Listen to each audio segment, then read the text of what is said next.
ইসলাম ধর্মের পবিত্র ধর্মগ্রন্থ আল কোরআন দীর্ঘ 23 বছর ধরে খণ্ড খণ্ড অংশে এটি মহানবী হজরত মুহাম্মদ সাল্লাল্লাহু আলাইহি সাল্লামের নিকট অবতীর্ণ হয়।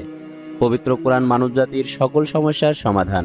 মহান আল্লাহ তাআলা পবিত্র কোরআন শরীফে বলেছেন, আমি স্বয়ং এই উপদেশ গ্রন্থ অবতরণ করেছি এবং আমি নিজেই এর সংরক্ষক। সম্প্রতি বিভিন্ন দেশে পবিত্র কোরআন শরীফে লাথি মারার মতো ন্যাক্কারজনক ঘটনা ঘটেছে।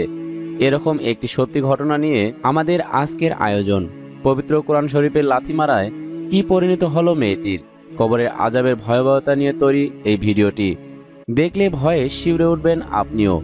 ভিডিওতে দেখা যায় একটি নারী কোরআন শরীফে লাথি দেওয়ার পর তার পা থেকে রক্ত বের হতে থাকে। ধীরে ধীরে তার সাথে আরো বিভিন্ন ভয়ানক ঘটনাও ঘটতে থাকে, যার মাধ্যমে বোঝা যায় মৃত্যুর পর বেনামাজি এবং নাস্তিকদের কতটা ভয়ঙ্কর শাস্তি হয়। আপনি যদি আমাদের চ্যানেলে নতুন হয়ে থাকেন তাহলে অবশ্যই আমাদের চ্যানেলটি সাবস্ক্রাইব করুন এবং ভিডিওটি ভালো লাগলে অবশ্যই লাইক করবেন এবং আপনার মূল্যবান মতামত কমেন্ট বক্সে জানিয়ে দেবেন। আর ভিডিওটি শেয়ার করতে ভুলবেন না। ধন্যবাদ সবাইকে।